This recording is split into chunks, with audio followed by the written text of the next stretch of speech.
Y hoy traemos aquí un tema asociado a las finanzas, ¿no? Elena nos va a contar hoy pues, qué diferencia hay entre libertad financiera e independencia financiera, ¿no? Es asesora financiera independiente, con 25 años trabajando con finanzas empresariales y se dio cuenta que ella podía marcar también una diferencia en el sector de las finanzas personales. Nos va a contar qué hay que hacer para ser independiente financieramente, no tener que rendirle cuentas a nadie y poder hacer al final con tu dinero lo que quieras. Y esto pensado también pues para nuestro acompañamiento de vida laboral, pero también qué pasa después cuando nos jubilamos, ¿no? Que esas finanzas no sean un dolor de cabeza. Elena es ingeniera industrial, así que, bueno, pues habrá mucha gente en AMNR que también lo sea, ¿no? Es química, ¿no? Por tradición familiar, y después empezó a profundizar en finanzas por vocación. Cursó un MBA, cursó varios posgrados de dirección financiera, de fiscalidad y de control de gestión.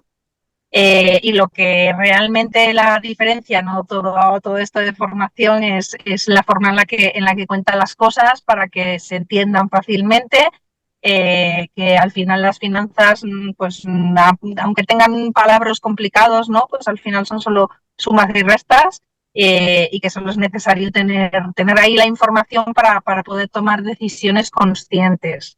Así que muchas gracias, Elena, por ofrecerte a hacer este taller y a compartir tu conocimiento con nosotros. Y nada, pues ya os dejo con ella para que nos cuente cómo son las finanzas de verdad, ¿no? Sin letra pequeña. Perfecto, Patricia, pues muchas gracias a Emener por dejarme dar este taller. Me hace muchísima ilusión poder compartir esta parte, ¿no? de mi realidad profesional con mis compañeros de AMNER, ¿no? En la asociación de la que soy miembro de acción, y poder compartir esto con vosotras pues me hace muchísima ilusión. Así que gracias a vosotras por permitirme dar este taller e intentar compartir con todos pues un poquito de conocimiento financiero. Voy a compartir la presentación, voy a compartir la pantalla, espero que se vea bien. Si hay algún problema, pues avisáis por el chat, ¿vale? Me pongo esto así de ladito para que no me tape mucho la pantalla, pero bueno, básicamente pues empezamos, ¿no? Este taller es una pregunta que es bastante importante, ¿no? Que es, ¿qué necesitas hacer para asegurar tu independencia financiera? La palabra independencia financiera va más allá de lo que estamos acostumbrados a oír, que es la libertad financiera, ¿no? Lo verdaderamente importante es la independencia financiera. Es decir, la independencia financiera es lo que te permite tener el poder sobre tu dinero. Es decir, la capacidad que tú tengas de gestionar y de manejar tu dinero. Esa es la verdadera independencia financiera, ¿no? En estos días yo he hecho un poco de sondeo entre algunos socios de AMNER preguntando un poquito, ¿no? ¿Qué es lo que te impide o por qué a lo mejor no estás gestionando tus finanzas?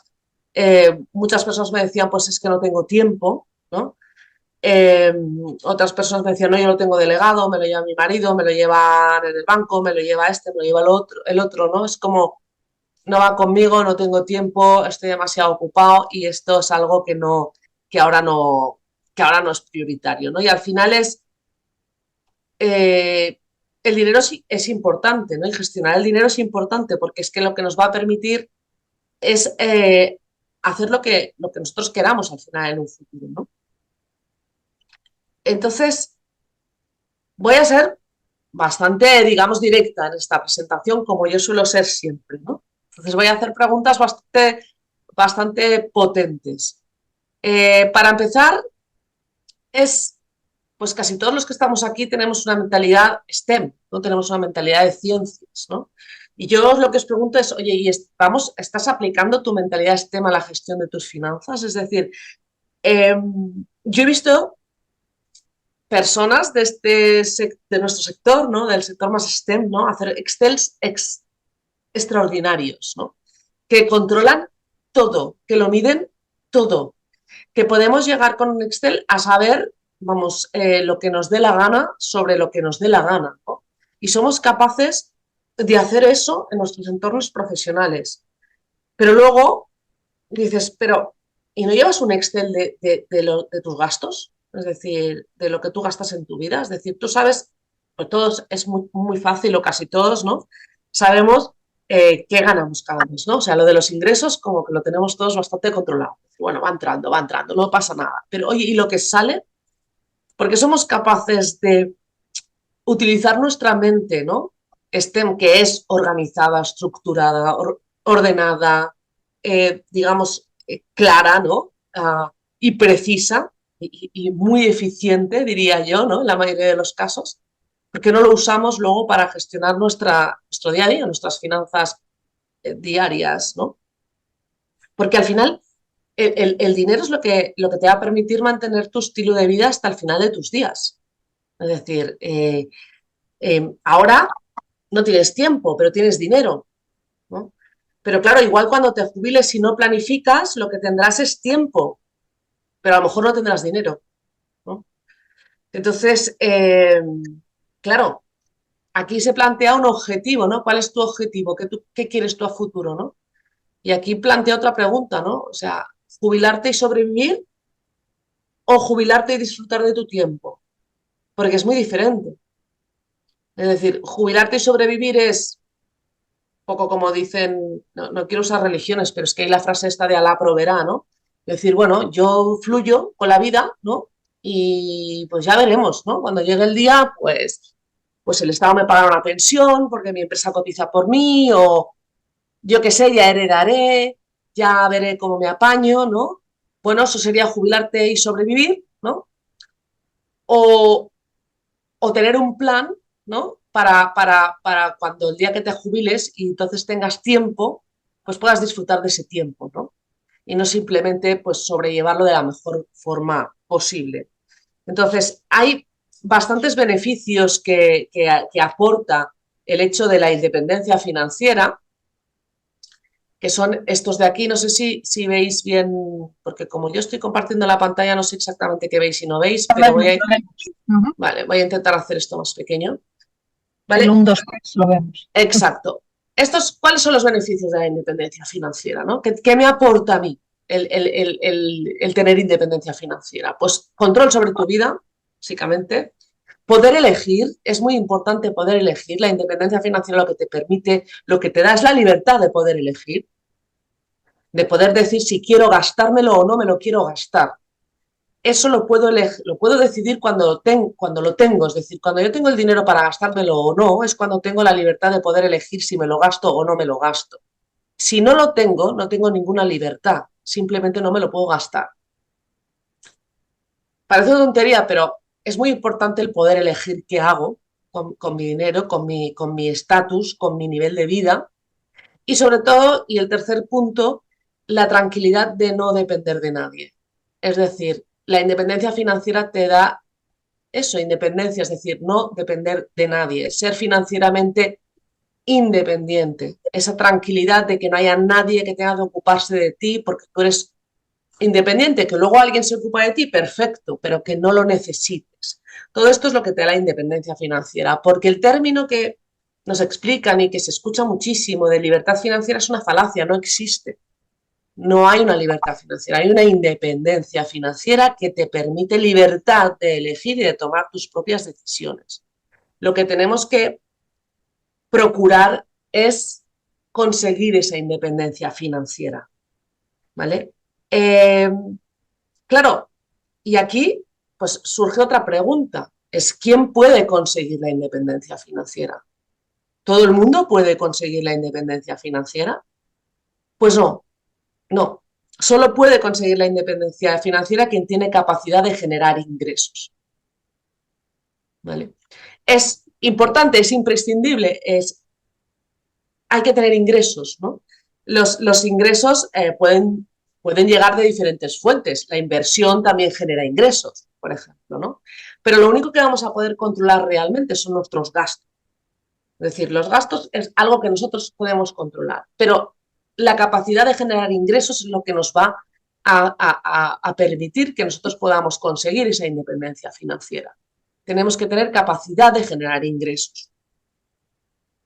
Y como he dicho, ¿no? La inversión es una de las formas de generar ingresos. Evidentemente el trabajo o el montar una empresa o lo que sea, pues es otra forma de generar ingresos. Hablamos de la inversión, es decir, la inversión es una fuente de generación de ingresos, pero ¿todo el mundo puede invertir? Pues depende. Pues depende. ¿De qué depende? De cómo generemos esos ingresos y de cómo gestionemos esos ingresos y nos preparemos para el último paso de todos, que es el de invertir.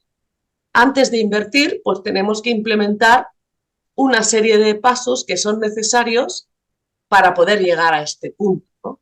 Entonces, primero, pues tendremos que ver cómo generamos esos ingresos, cómo gestionamos esos ingresos y esos gastos para poder seguir, para poder llegar hasta este punto final, ¿no? Para eso, tenemos que tener en cuenta tres cosas, ¿no? Es decir, si nosotros queremos invertir, si nosotros queremos tener esa o empezarnos a preparar para adquirir esa independencia financiera, vamos a tener que tener en cuenta estas tres cosas. Primero, la capacidad de ahorro. Segundo, el fondo de emergencia. Y tercero, si tenemos una planificación financiera, es decir, cómo estamos planificando, cuál es nuestra estrategia respecto a nuestras finanzas, ¿no? Es importante estos tres puntos, ¿vale? Y vamos a tener que implementar estos tres puntos, empezando por el primero, luego el segundo y el tercero. Y a partir de ese tercero es cuando ya después podemos hablar de inversión. No podemos hablar de inversión desde el punto uno, si no entendemos bien cómo analizamos esa capacidad de ahorro, esa capacidad de generar ingresos y esa capacidad de controlar nuestros gastos. En ese punto, pues pasamos a desglosar y desgranar, ¿no? ¿Qué significa ingresos, qué significa gastos, qué significa capacidad de ahorro, ¿no? Lo que os decía antes, o sea, todo el mundo sabe lo que entra en casa. Es decir, la parte de ingresos la tenemos súper clara, ¿no? Ya sea porque pues, cobramos un sueldo, tenemos un piso que lo tenemos alquilado y nos entra un alquiler. Es decir, todo lo que entra en casa solemos tenerlo bastante claro. Lo que no, como os decía, lo que no solemos tener tan claro es lo que sale. Es decir, sí que solemos tener claro lo que sale a grosso modo, es decir, los grandes gastos, ¿no? Si pago una hipoteca, sé claramente lo que pago de hipoteca. La factura de la luz, la factura del teléfono, es decir, lo grande, ¿no? Pues sí, los estudios de los hijos, lo que es muy grande sí que lo suelo tener claro. Y más o menos tengo los números en mi cabeza, ¿no? Y le preguntas a la gente, no, yo más o menos gasto unos 2.000 euros al mes, o no, yo más o menos gasto, bueno, sé más o menos cuánto más o cuánto menos es, ¿no? Porque ahí, pues, existe lo que pues, llamamos los gastos hormiga, ¿no? Es decir, vale, los grandes gastos los puedo tener claros, tengo claros los ingresos, más o menos sé lo que gasto, entonces como sé lo que ingreso y más o menos sé lo que gasto, más o menos sé lo que soy capaz de ahorrar, pero resulta que yo llego a final de mes y nunca ahorro, ¿no? O sea, hay como un vacío, ¿no? Hay un gusano negro de estos del universo que se traga esa supuesta capacidad de ahorro, porque como todo es supuesto, más o menos sé, pero al final resulta que no sé nada y no pasa nada porque llego a final de mes, ostras, y resulta que es que me falta, pues algo nos hemos perdido por el camino, ¿no? Claro, porque no cogemos el Excel, ¿no? No hacemos lo que hacemos en el trabajo, o sea, no cogemos un Excel y decimos, voy a apuntar aquí y voy a ver, y son sumas y restas, como decía Patricia al principio cuando me presentaba, ¿no? Las finanzas no hacemos integrales ni derivadas parciales aquí, ni logaritmos neperianos, ni todo aquello, ni los límites y todas aquellas cosas que estudiamos en la universidad, ¿no? Estos son sumas y restas, multiplicaciones y divisiones, como mucho un porcentaje, es decir, no hay que hacer ni funciones raras de Excel, es un Excel muy sencillo. ¿Qué nos permite analizar esto? Es decir, cuando yo sé mis ingresos y puedo analizar mis gastos, ¿yo qué les digo a mis clientes? A ver, no te voy a pedir que me analices los gastos de un año, que sería ideal, ¿no? Vamos a quedarnos en 3 meses. Que me tires para atrás 3 meses, que te vayas al extracto de la tarjeta, que te vayas al extracto del banco y que si gastas muchas cosas en efectivo, me lo apuntes en un notes de estos de Google en el móvil cada vez que te gastes algo. Que me lo hagas durante 3 meses ese ejercicio. Bueno, me mandan a freír espárragos. Cuando les digo 3 meses, digo, bueno, pues házmelo de un mes. ¿Vale? Hacer el análisis un mes, de apuntar todos esos gastos y registrar todos esos gastos. Y después lo vamos a extrapolar, es una exageración, es una bestialidad, pero como cuando pido 3 meses todo el mundo se pone las manos en la cabeza, pues ya acabo pidiendo, bueno, házmelo de un mes y vamos a extrapolar, ¿no? ¿Para qué me sirve esto? Cuando yo cojo y digo a un cliente, digo, mira, esto es lo que ingresas, esto es lo que gastas, por lo tanto, lo que obtengo, la diferencia es tu capacidad de ahorro teórica. Cuando yo le digo al cliente, tienes una capacidad de ahorro teórica de 800 euros y no está ahorrando esos 800 euros, evidentemente hay algún gasto que nos hemos olvidado por el camino. Porque el dinero no se esfuma, ¿no? Es decir, hay algo que nos hemos olvidado por el camino, entonces tenemos que analizar más. Pero luego viene la segunda parte, es decir, yo tengo que establecer una capacidad de ahorro, yo tengo que poder ahorrar para poder asegurar mi independencia financiera futura. Entonces, esa capacidad de ahorro teórica me sirve para al final determinar qué ahorro yo voy a asignar cada mes, que en cuanto yo cobre mi nómina, directamente separe esa parte de ahorro, lo ponga en otra cuenta y lo que me queda, es decir, ingresos menos mi ahorro, es lo que tengo para gastar. Y como os he comentado antes, lo único que podemos controlar son los gastos. Yo ahí sí puedo analizar en qué estoy gastando, dónde puedo reducir, qué puedo eliminar, qué puedo cambiar, qué puedo renegociar, ¿no? Y ahí es donde viene una estrategia casi empresarial, ¿no? Es decir, oye, si yo, pues no lo sé, la factura del teléfono me cambio de compañía y me puedo ahorrar, yo que sé, un 20% al año, pues voy a empezar a hacer estas gestiones, igual que las hago en una empresa. Las voy a hacer, pero para mis finanzas personales. La partida de gastos es la que yo puedo controlar, ¿vale? Porque la partida de ingresos al final, pues, oye, yo tengo un salario que está negociado en una empresa y eso es lo que es. Y ahí pues ya sabemos que es más difícil negociar subidas y cosas estas, ¿no? Pero la parte de gastos sí que la puedo controlar. Y con eso lo que estoy controlando y lo que estoy determinando es mi capacidad de ahorro y cuál va a ser mi ahorro mensual. Y eso es importante, porque es el primer paso. Para poder asegurar una independencia financiera tengo que tener capacidad de ahorro. Si no tengo capacidad de ahorro, no voy a poder pasar al siguiente punto, porque el siguiente punto es construir el fondo de emergencia. Y el fondo de emergencia lo vamos a construir con la capacidad de ahorro. Y el fondo de emergencia es lo primero que vamos a constituir cuando tengamos capacidad de ahorro. ¿Qué es el fondo de emergencia? El fondo de emergencia no es un colchón, aunque nos permite vivir tranquilos. Yo he puesto aquí a una mujer durmiendo en una nube, ¿no? Porque es un colchón muy idito, ¿no? Porque al final el fondo de emergencia lo que te da es tranquilidad, te da paz. Pero realmente no es un colchón, sino es un plan de contingencia, para hablarlo en términos más empresariales, ¿no? Al final, el fondo de emergencia es mi plan de contingencia. Me sirve para cualquier cosa que se escape de lo que yo puedo tener previsto en mi presupuesto. Es decir, el fondo de emergencia además no se toca, no se invierte. O sea, el fondo de emergencia es el que es, se determina, se cuantifica y se mantiene fijo. Y ese fondo de emergencia no se invierte, es un plan de contingencia, no se toca. Si tengo una emergencia y tengo que sacar dinero de ese fondo de emergencia, mi siguiente paso que voy a hacer con mi capacidad de ahorro es rellenarlo. Si yo saco 3.000, tendré que rellenarlo hasta que llegue a esos 3.000. Cuando ya tengo otra vez relleno mi fondo de emergencia, el excedente es el que entrará a jugar en mi planificación financiera. ¿Qué es una emergencia y qué no es una emergencia? ¿No? Porque aquí, pues, oye, pero Elena, ¿qué es una emergencia y qué no es una emergencia? ¿Cómo sé si eso es una emergencia? Pues bueno, aquí os he puesto unos ejemplos muy tontos, ¿no? Pero al final, una emergencia es que de repente se me rompa la nevera, porque yo no puedo prever que se me va a romper la nevera. De hecho, espero que no se me rompa la nevera. Por lo tanto, si se rompe es una emergencia. Que me pongan una multa, pues es una emergencia, porque yo no preveo, hombre, a ver, si voy por ahí haciendo cosas muy arriesgadas siempre, ¿no? Pero una multa de Hacienda, por ejemplo, no sé, pues porque me he despistado de poner no sé qué en la renta, ¿no? Y resulta que me han pillado, entonces pues me ponen una multa con un recargo. Pues bueno, esto no me lo espero, es una emergencia. O se me avería el coche, o se me inunda la casa, o tengo un accidente. ¿no? Y tengo que pagar algo o abonar algo. Esto es una emergencia. ¿Qué no es una emergencia? No es una emergencia las vacaciones, es decir, el fondo de emergencia no es para pagar las vacaciones, ni para pagar los estudios de los hijos, ni para comprarme ropa, ni para hacerme tratamientos, ni para apuntarme a un curso nuevo. Es decir, todas estas cosas que no son emergencias, yo las tengo que prever en mi presupuesto. Es decir, si yo me quiero ir de vacaciones, de esa capacidad de ahorro que yo tengo mensual, hay una parte que la voy a poner como un ahorro intocable, pero hay otra parte que yo puedo destinar, pues mira, esto a vacaciones, esto para los estudios de los niños, esto para el presupuesto de la ropa, esto porque este año quiero hacer un curso de no sé qué. Es decir, hay que hacerse un presupuesto. Yo sé que suena un poco todo así, pero en realidad es lo mismo que estamos haciendo para las empresas. Y muchos de los que estáis aquí lleváis direcciones de negocio y analizáis cuentas de resultados.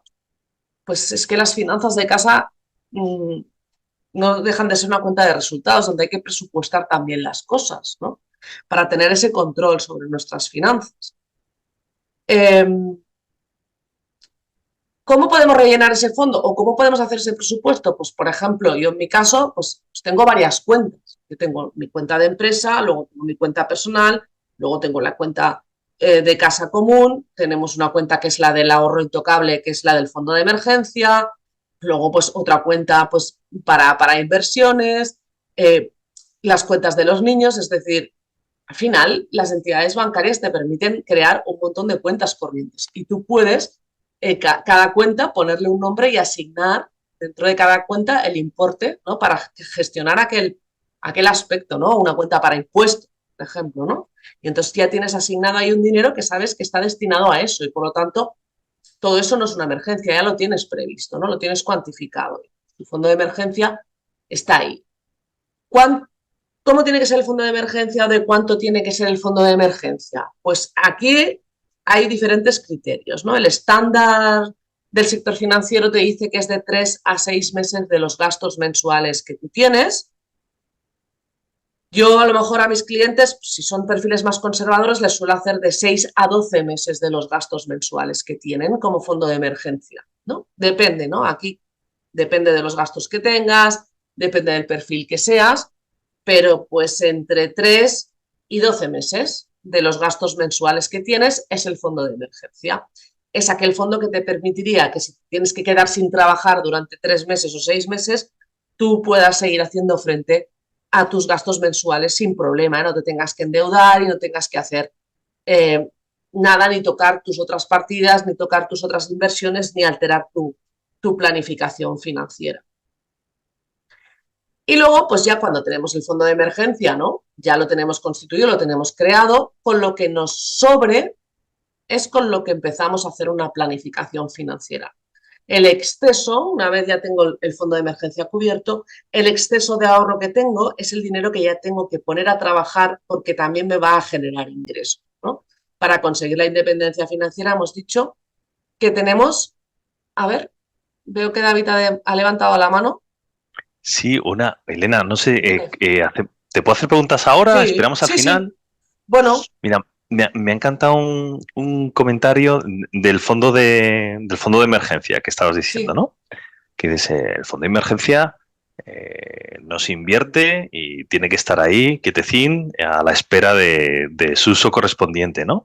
Uh-huh. Porque yo le estaba dando muchas vueltas al tema del fondo de emergencia y cómo estructurarlo y demás. Y fíjate, yo, por ejemplo, para mí el fondo de emergencia, estoy de acuerdo contigo en que no se invierte, pero el criterio más importante para mí era, bueno, invertir el dinero hay que invertirlo siempre, o sea, para que no esté para que te dé algo, pero Uh-huh. para mí es el factor liquidez. O sea, yo, por ejemplo, fondo de emergencia lo divido en dos. Uno que sí, que está en cuenta corriente, por si acaso tengo Uh-huh. que tirar de él, pues un mes. Y Uh-huh. luego 5 meses a mayores, por ejemplo, lo tengo en un fondo monetario que es Madre líquido mía, en 2 días. te mato. Me callo, ya bajo la mano. El fondo monetario, a ver, ojo con estos productos. Luego, si quieres, lo comentamos en la parte final, el tema este, Venga, ¿vale? perfecto, perfecto. Porque el fondo de emergencia puedo dejar que le sacáis rendimiento, ¿vale? Pero siempre, por ejemplo, en una cuenta remunerada o en un depósito a plazo fijo, pero no en un producto que fluctúa. Los fondos, sean monetarios, de riesgo bajo, de riesgo alto, de riesgo medio o de riesgo mixto, fluctúan. Entonces sí que es verdad que son líquidos, evidentemente son líquidos, pero lo que te puede pasar es, sí, es muy líquido, pero a lo mejor mañana cuando vayas a sacarlo, ayer pusiste 5.000 y mañana tienes 2.500 y los necesitas porque se te ha roto la nevera. ¿Vale? Entonces, el fondo de emergencia nunca, nunca, nunca en un producto que fluctúe. Es tenerlo disponible, como ha dicho David, eso sí, tiene que ser líquido, tiene que ser disponible, pero tiene que estar en un sitio donde no fluctúe, porque es que es el fondo de emergencia, no nos podemos jugar ni un euro de eso. ¿Vale? Sigo. La planificación financiera es lo que os decía, ¿no? Es el siguiente paso. Ya tengo el fondo de emergencia y ahora, pues, como sigo teniendo capacidad de ahorro, sigo generando ingresos, pues excedo ese fondo de emergencia y empiezo a acumular, ¿no? Pues un ahorro extra, ¿vale?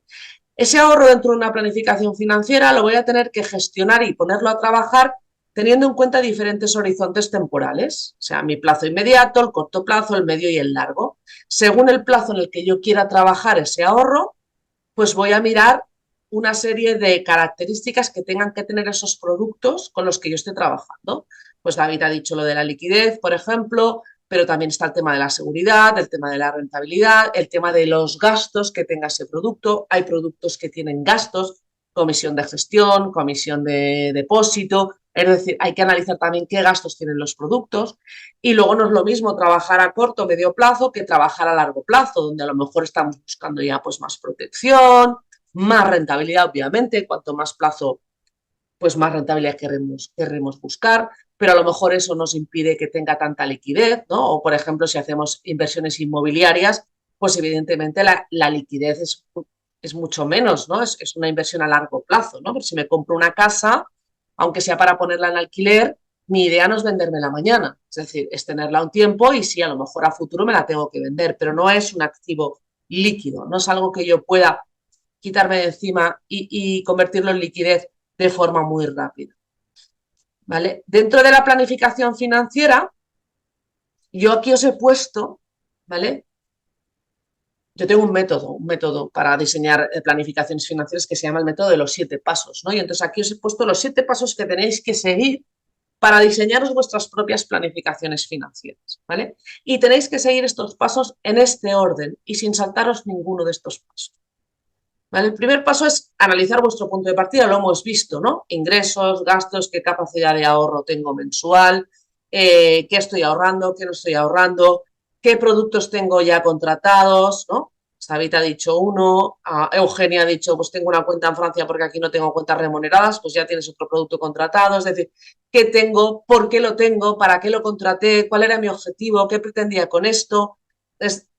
Tengo que saber dónde estoy en este momento, tengo que hacer la foto de mi situación actual de ahora. Luego, segundo paso, mis objetivos. Oye, ¿yo qué quiero? Pues mira, me quiero comprar una casa dentro de 5 años, me tengo que cambiar el coche, quiero hacer un máster, o mi hijo tiene que ir a la universidad y quiero que vaya a la universidad privada, o quiero empezar a hacer algo para complementar mi pensión a futuro, quiero hacerme un ahorro a futuro, es decir, ¿qué objetivos tengo? ¿Qué quiero? Y ser sincero contigo mismo, ¿no? De decir, ¿pero para qué quiero esto? ¿No? Al final, y repreguntarte, ¿no? Aquello que dicen de las 5 preguntas, ¿no? ¿Pero para qué quieres ganar dinero? No, pues para tener mi fondo de emergencia, ya, pero ¿para qué quieres un fondo de emergencia? Bueno, pues para estar tranquila, ya, pero ¿para qué quieres estar tranquila? Jolín, pues porque gano dinero y lo que quiero es sacarle rentabilidad, pero ¿para qué quieres sacar rentabilidad? Y al final acabas llegando, bueno, pues porque quiero más dinero, ¿no?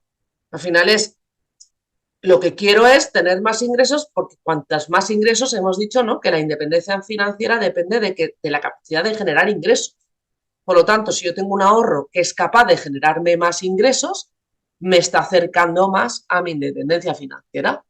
Por lo tanto, evidentemente, lo que queremos es, al final, más dinero, ¿vale? Y que nuestro dinero, pues trabaje para nosotros.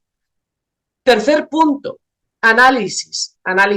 Es decir, aquí es un análisis, en este caso, este análisis de aquí es un análisis cualitativo y cuantitativo. Este es un análisis técnico, ¿no? aquí hay que coger los productos, ¿no? Este fondo monetario que hablaba David, y hacer un análisis técnico, un análisis cuantitativo y cualitativo. Es decir, hay que coger, hay que mirar las gráficas, hay que mirar los históricos, hay que mirar los ratios y hay que mirar si ese producto está alineado con tus objetivos, sí o no. Y hay que hacer ese análisis cuantitativo, es decir, de esos ratios, de esas rentabilidades históricas, y cualitativo, es decir, qué costes tiene, quién lo gestiona, cómo está estructurado ese producto, encaja o no encaja con mis objetivos, esto me sirve para lo que yo quiero, me acerca a mi objetivo o no me sirve este producto. Si me sirve, lo dejo, si no me sirve, lo cambio. Este análisis de aquí es un análisis técnico. También hay que analizar pues, el punto de partida, es decir, oye, si no tengo capacidad de generar ahorro, a lo mejor primero lo que tengo que hacer es un análisis de mis gastos. Bueno, pues en este punto de análisis también analizamos eso, ¿no? Esa capacidad de ahorro, ¿cuál es? Y si no es suficiente, ¿qué puedo hacer con mis gastos? O sea, si no es suficiente, tengo dos vías, ¿no? Como en las empresas. Oye, si quiero aumentar beneficio, tengo dos vías. O aumento ventas o reduzco gastos. Y no hay más. Pues tendremos que hacer lo mismo con nuestra situación de partida. A partir de ahí ya pasamos al cuarto punto, la planificación. Vale, pues oye, ya tengo mis objetivos, tengo mi situación actual, tengo mis productos, ya los he analizado. Entonces, venga, ahora con todo esto que yo tengo aquí, tengo que ponerme a planificar, tengo que diseñar una estrategia. Venga, ¿para qué estoy haciendo esto? ¿Cómo quiero hacerlo? ¿Cuándo lo voy a implementar? ¿Por qué tiene que ser en estos momentos, ¿no? ¿Cuáles son mis objetivos? Colocarlos en los horizontes temporales. Oye, pues si a medio plazo yo lo que quiero es comprarme una casa, ¿qué voy a necesitar para comprarme esa casa? ¿De qué importe va a ser más o menos esa casa? ¿Qué voy a tener que tener acumulado para poder dar pues el 30% o el 20% que me hacen pagar, porque el resto lo voy a pedir de hipoteca? Es decir, tengo que planificar, tengo que diseñar esa estrategia y entender muy bien para qué lo estoy haciendo y por qué lo estoy haciendo, porque eso es lo que me va a mantener disciplinada y cumpliendo con todas aquellas acciones que salgan de ese plan, ¿no? Esto es como un plan estratégico de cualquier acción de las que hacéis en vuestro día a día, ¿no? Es decir, hacéis un plan, hay que hacer unas acciones, de ese plan salen una serie de acciones que hay que hacerlas y se le ponen unos momentos temporales, ¿no? Tengo que pues hablar con este proveedor la semana que viene, ¿no? Y sabes que tienes que hablar con Menganito la semana que viene, ¿no? Pues aquí es lo mismo. Tengo que implementar un producto, pues para que me dé un resultado, pues este en el corto plazo, este en el medio, este en el largo, ¿no? Tengo que planificar. Quinto punto, reajustar. Reajustar es, vale, de todo este plan que he hecho, al final, aquí tengo que empezar a definir más, ¿no? ¿Qué productos son? Nombre y apellidos. ¿Cómo funcionan? ¿Qué importe voy a poner en cada uno de ellos? ¿Durante qué tiempos voy a trabajar cada uno de ellos? Y definir el acuerdo de implementación es, si lo haces contigo mismo, o sea, acordar contigo mismo, ¿no? Es decir, oye, ¿cuándo voy a ir implementando esto? ¿Qué tiempos me voy a poner? ¿Qué timings? ¿No? Y qué deadlines para cada una de las cosas. Es decir, acuerda contigo mismo el proceso de implementación de todo esto.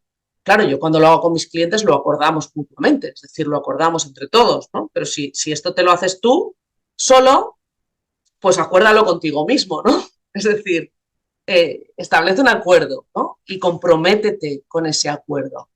Luego ya viene la parte 6 de implementación, que esta es la más burocrática, ¿no? Aquí es un tema burocrático 100%, y una vez tienes implementada tu planificación, pues obviamente el último punto, pues revisión y seguimiento, ¿no? Medir y ajustar, nada nuevo bajo el sol, ¿no? Al final, este proceso y este método os debe resultar muy familiar, y es que al final las finanzas son como cualquier otra disciplina. Pero en vez de trabajar pues con según qué productos o según qué cosas, pues se trabaja con dinero, pero es exactamente lo mismo, ¿no? Para que lo veáis un poquito más fácil o de una forma diferente, una perspectiva diferente, aquí os he puesto cómo lo hago yo con mis clientes. Yo implemento estos 7 pasos en 3 fases, que son 3 reuniones con mis clientes. La primera fase, que sería la foto de mi situación actual, que yo lo hago en una reunión con mis clientes, que le llamo la reunión de confesión financiera. ¿Vale? En esta reunión, yo lo que hago es tener una conversación distendida con mis clientes donde me explican absolutamente todo. El punto de partida, dónde están, cómo están organizando sus cuentas, sus cuentas corrientes, cuáles son sus ingresos, sus gastos. Determina de ahí la capacidad de ahorro que tienen, la teórica, la real, qué objetivos tienen en el corto plazo. Cuantificamos cómo tiene que ser ese fondo de emergencia, le ponemos números, decimos, este fondo de emergencia tiene que ser de X. Luego, pues en el medio plazo, ¿qué objetivos tienes? ¿Qué quieres hacer en el largo plazo, en el futuro? Oye, ¿cómo vamos a complementar? Les hago el cálculo de la pensión teórica que ellos cobrarían para ver qué capital, qué patrimonio les hace falta tener acumulado para poder tener esa independencia financiera. Es decir, todo esto es información que yo extraigo en esa primera reunión, ¿no? También en esa primera reunión hablamos de los objetivos, o sea, qué objetivos tienes, qué planes, qué te viene el año que viene, qué te viene dentro de 4 años, qué quieres cuando te jubiles. Muchos me dicen, no, yo lo que me quiero es prejubilar y no tener que trabajar nunca más y no tener que aguantar a nadie nunca más. Perfecto.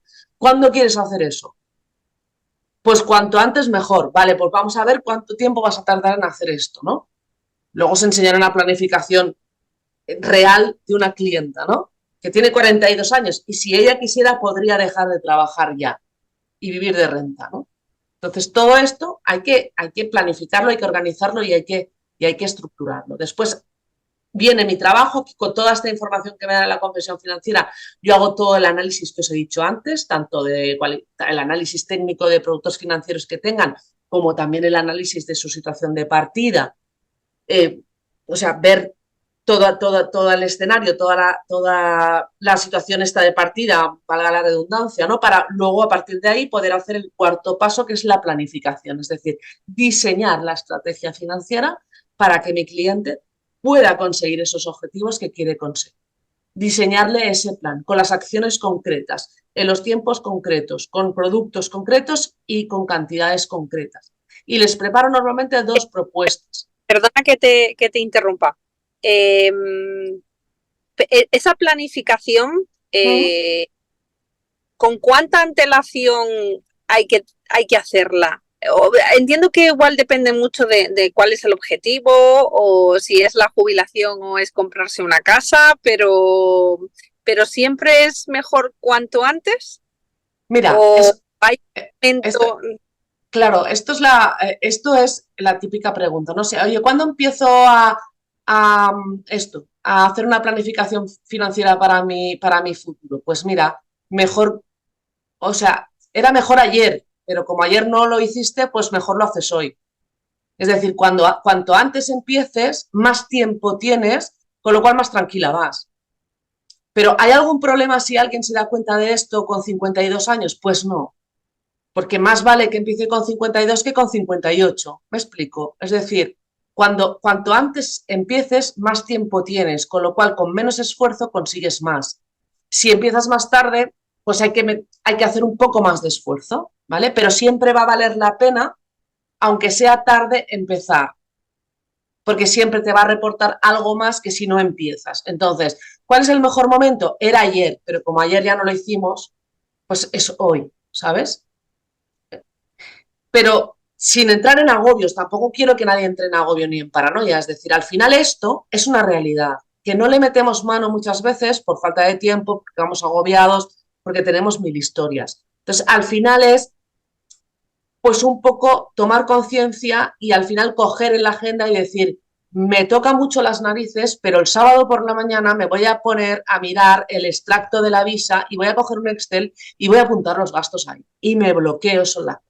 Al final es meterle disciplina de la que tenemos los del mundo STEM. Es decir, si tenemos algo bueno los de las carreras científicas, es la disciplina que nos han inyectado en vena nuestras carreras y nuestras profesiones, ¿no? Entonces, tenemos que echar mano de esa disciplina para acabar cogiendo tiempo nuestro personal y sentarnos delante de un Excel y plasmar ahí y empezar por lo primero.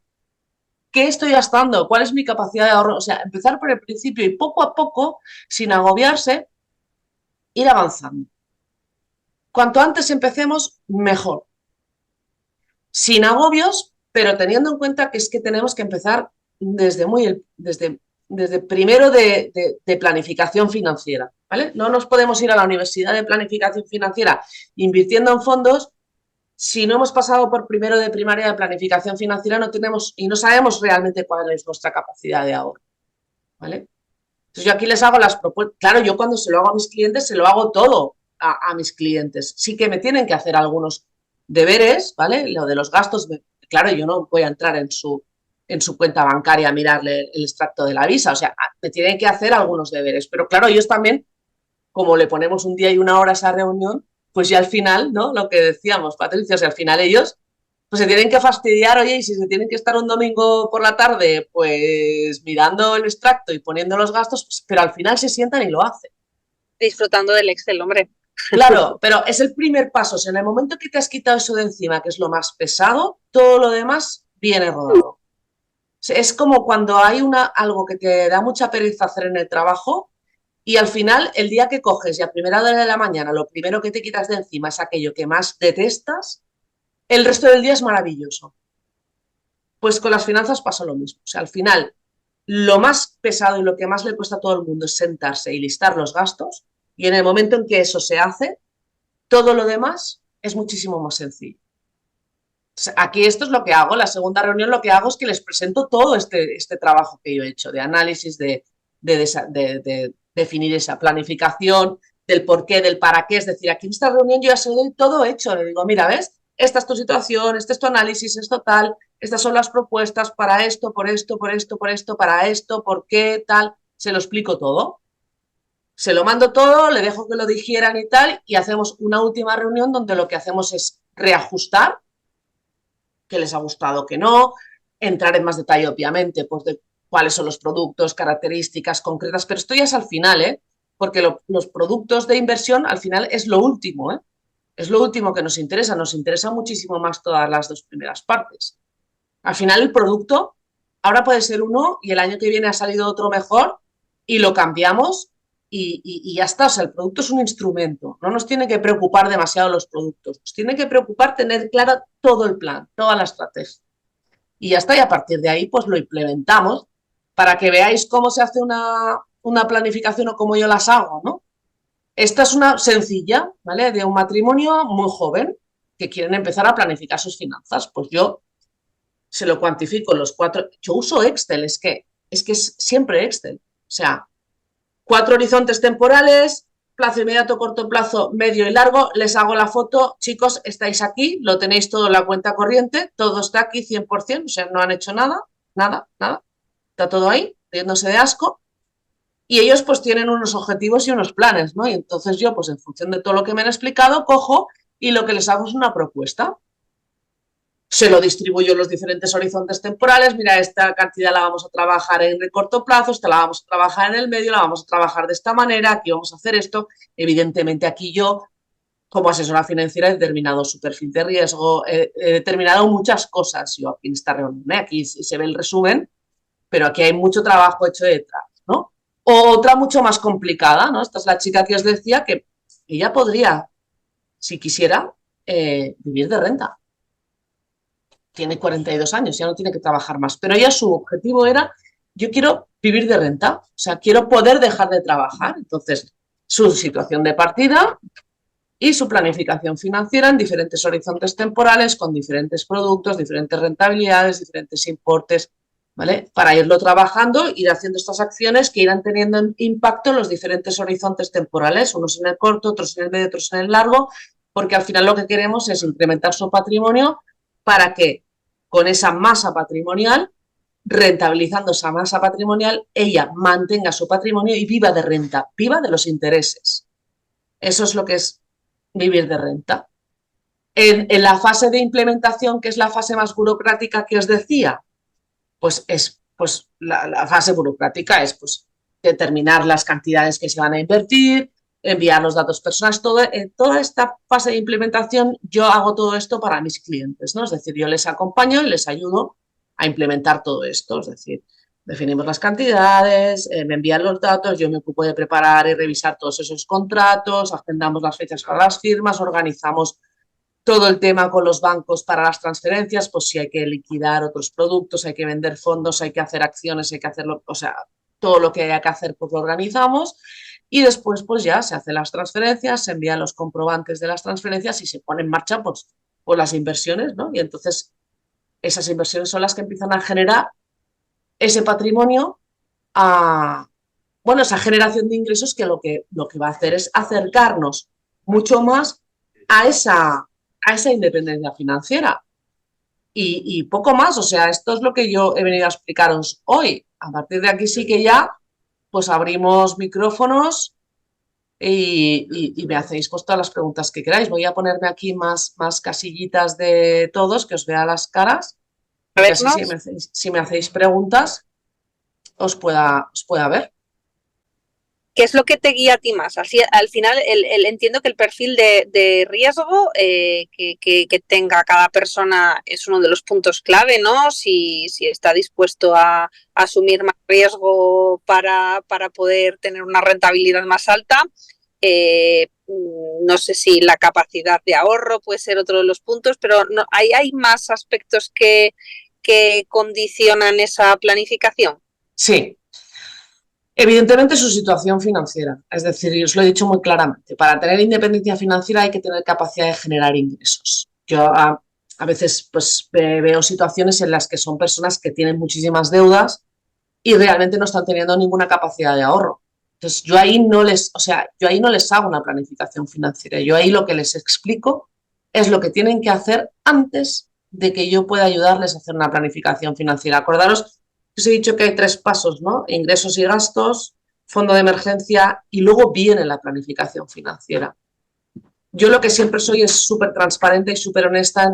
Yo no te voy a vender una planificación financiera cuando veo claramente que es que el paso 1 y 2, o sea, si tú construyes una casa sobre una casa de naipes, ¿no? ¿Qué pasa cuando viene un poco de viento? Se te cae todo. Yo no puedo construirle una planificación financiera a una persona sobre unos cimientos que no se sostienen. Entonces yo simplemente le digo, pues mira, no, lo primero que tienes que hacer es quitarte estas deudas de encima y te voy a explicar cómo lo vas a hacer. Y entonces no les vendo nada, simplemente yo tengo un taller que hice en LinkedIn que lo tengo grabado en YouTube y entonces le digo, mira, te voy a explicar cómo lo vas a hacer y además te voy a pasar un vídeo donde te explico exactamente cómo tienes que hacerlo, por qué deuda tienes que empezar, qué importe, qué vas a hacer cuando liberes esa, cómo vas a seguir con la siguiente y cuando te hayas quitado las deudas de encima. Entonces empezamos a trabajar tú y yo. Cuando tengamos bien determinada la capacidad de ahorro que tienes, cuando tengamos constituido tu fondo de emergencia, entonces podemos empezar a planificar. Si no tenemos esos cimientos fuertes, yo te voy a hacer una propuesta de planificación financiera que a la mínima que se te estropee la nevera o se te rompa el coche, vas a tener que deshacer todas las posiciones de inversión que has hecho para poder pagar ese coche. No va a servir. No sé si tenemos alguna pregunta más, porque al final hemos llegado casi a yo creo que ya nos hemos pasado un poquito de las... Sí, porque, claro, hemos empezado un poco más tarde, ¿no? Reservado el hueco, pero tenemos alguna pregunta más, no os la dejéis ahí en el tintero, aunque Elena nos ha pasado su contacto. Así que yo creo que nos has dado bastantes ideas para pensar, ¿no? Si todavía no estábamos en ese camino de estar en el futuro, ¿no? Y de ser conscientes que hay que planificarlo, seguro que hoy nos vamos a la cama con esas ideas y quizás volveremos a pensar. A mí me caben muchas dudas luego también sobre las tipologías de productos que pueda haber. Entiendo que eso igual hasta puede ser otra sesión más adelante, ¿no? Que puede ser interesante. Así que bueno, seguimos hablando, Elena.